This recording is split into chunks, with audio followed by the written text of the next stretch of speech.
Em julho de 1976, um grupo formado por 26 estudantes de idades entre 5 e 14 anos voltava de uma excursão escolar de ônibus, quando o veículo foi sequestrado por criminosos em busca de um resgate milionário.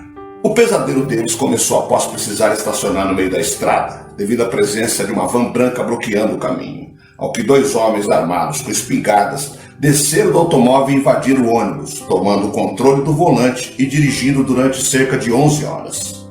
Quando o destino final foi alcançado, os sequestradores forçaram o motorista de 55 anos, Frank Edward Ray, mais conhecido como Ed, e os alunos a descerem do ônibus um por um e depois entrarem em um buraco na terra que dava para uma van de mudança enterrada ali, com o propósito de mantê-los presos. Dentro do escuro cativeiro, cujas janelas haviam sido bloqueadas a fim de que não entrasse nenhuma luz, havia jarras de água, colchões, pães e cereais. À medida que as horas passavam, no entanto, seus suprimentos acabaram e as paredes do automóvel começaram a envergar sob o peso da terra pressionando, fazendo com que as vítimas do sequestro fossem ficando cada vez mais desesperadas. Décadas depois do sequestro do ônibus, fortes sentimentos revoltam a população em Chonchilla, Califórnia, nos Estados Unidos. A ação visava um resgate de 5 milhões de dólares. Eu sou o Sidney Góes e você está no Placebo. Se inscreva no canal, deixe seu like e vem comigo que no caminho eu te explico.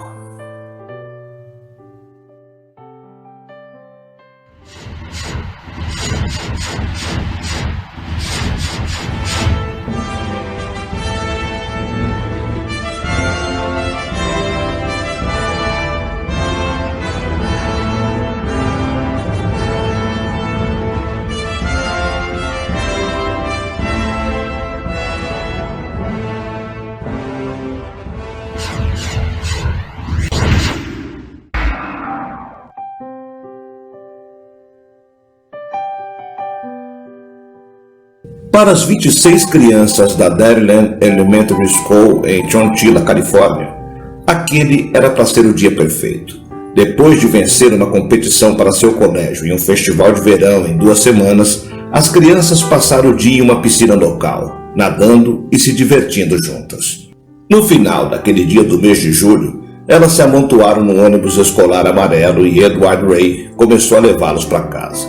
Algumas crianças foram deixadas, mas enquanto o ônibus viajava por uma rua rural estreita, o motorista notou uma van parada no meio da estrada. O capô estava levantado em um ângulo para bloquear toda a rota. Por ser uma cidade pequena e a comunidade estar na vanguarda, Ray decidiu parar e ver se poderia ajudar a van encalhada. Mas antes que ele pudesse sair de seu assento, 3 homens mascarados invadiram o ônibus escolar. Eles apontaram metralhadoras para o rosto das crianças, muitas das quais ainda estavam com os seus trajes de banho do dia na piscina.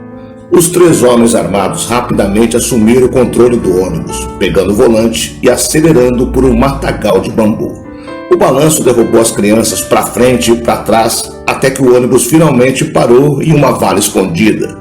2 vans já estavam instaladas. Um por um, as crianças e Ray foram transferidos do ônibus para as vans. De lá, os agressores levaram suas vítimas em uma viagem de 11 horas. As janelas foram escurecidas e o calor encheu o pequeno espaço. Não havia comida, água ou mesmo banheiro, deixando as crianças sem outra opção a não ser se sujar. Mas quando o dia chegou ao fim, as 2 vans finalmente pararam. Os 27 reféns foram levados para uma pedreira em Livermore, que ficava surpreendentemente a apenas 2 horas de Chonchilla. Os pistoleiros dirigiram por 9 horas a mais apenas para deixar suas vítimas mais confusas do que nunca. O tempo extra também garantiu que nenhum trabalhador estaria por perto quando eles chegassem. Os homens descarregaram seus reféns, anotando seus nomes, idades, endereços e números de telefone. Eles foram então forçados a descer uma escada para o que parecia ser uma vala comum, mas as crianças logo descobriram que era na verdade uma van em movimento enterrada no subsolo. Depois que todas as crianças e o motorista do ônibus entraram, os homens armados trancaram a porta. Pelas próximas 16 horas, eles passariam por seu pior pesadelo. Dentro da cela improvisada, Os sequestradores deixaram água, cereais, manteiga de amendoim e pão, suficientes para um único homem dividir entre 27 pessoas. Uma caixa foi esculpida em um banheiro e colchões sujos foram jogados por todo o chão. Mas pior de tudo, não havia ventilação. Não demorou muito para que as crianças começassem a gritar e pedir ajuda. O pequeno espaço cheirava a vômito e urina, e a esperança de fuga logo começou a diminuir. Mas quando o teto começou a desmoronar, Edward Ray fez seu movimento. Ele se conectou com os alunos mais velhos e juntos eles começaram a empilhar os colchões na esperança de escapar por uma tampa de metal acima. Quando chegaram ao topo da pilha de colchões, logo percebeu-se que a placa de metal estava sendo sobrecarregada por 2 baterias industriais de 45 quilos de sujeira.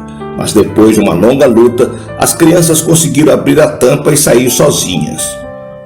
Uma a uma, as crianças escaparam da escotilha, subindo nos ombros umas das outras. Após 16 horas em cativeiro, todas as vítimas estavam livres e ilesas.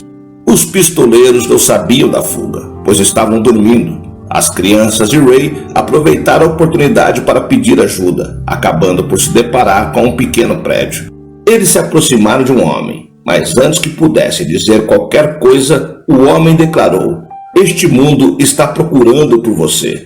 36 horas depois de terem saído do trajeto do ônibus para casa, as crianças foram levadas para uma prisão próxima, onde receberam roupas limpas e comidas. Não demorou muito para que eles se reunissem com seus pais preocupados. Também não demorou para que os 3 atiradores fossem presos. O sequestro em massa foi feito por Richard Schoenfeld, seu irmão Joe e seu amigo Fred Woods. Todos os 3 homens eram de famílias ricas do norte da Califórnia, e a pedreira era propriedade do pai de Woods. Foi descoberto que os 3 homens passaram 18 meses criando cuidadosamente seu plano complexo. A esperança deles era obter um resgate de 5 bilhões de dólares dos reféns. Mas seu plano foi rapidamente frustrado quando os pedidos de resgate não chegaram às autoridades. As linhas telefônicas da polícia estavam sobrecarregadas com ligações da mídia e famílias procurando por seus filhos. Os sequestradores foram logo presos e condenados à prisão perpétua.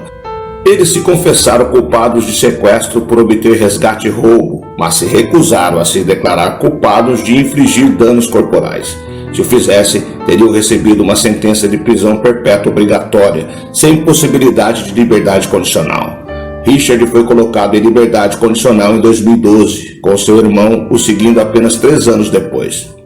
Em 2019, Woods teve sua liberdade condicional negada pela 17ª vez. Ele não terá direito a outra tentativa de liberdade condicional até 2024. Para as 26 crianças que foram levadas naquele dia de julho, o trauma do evento nunca os deixou totalmente. Embora nunca tenham sofrido lesões físicas, o impacto psicológico levou ao desenvolvimento de problemas de saúde mental, incluindo depressão, ansiedade, vícios, esquizofrenia e claustrofobia. O motorista de ônibus Edward Ray recebeu uma menção da California School Employees Association pelo excelente serviço comunitário por suas ações heróicas para proteger as crianças que ele dirigia para a escola todos os dias. Antes de sua morte em 2012, ele era visitado pelas crianças que ajudou a salvar. Em sua memória, 26 de fevereiro foi declarado o dia de Edward Ray em Chonchilla. O ônibus escolar ainda está na cidade. É mantido em um armazém, uma espécie de museu sobre o sequestro. O ônibus amarelo é uma mancha de cor em meio a um amontoado de coisas velhas, incluindo o segundo trator mais antigo do mundo.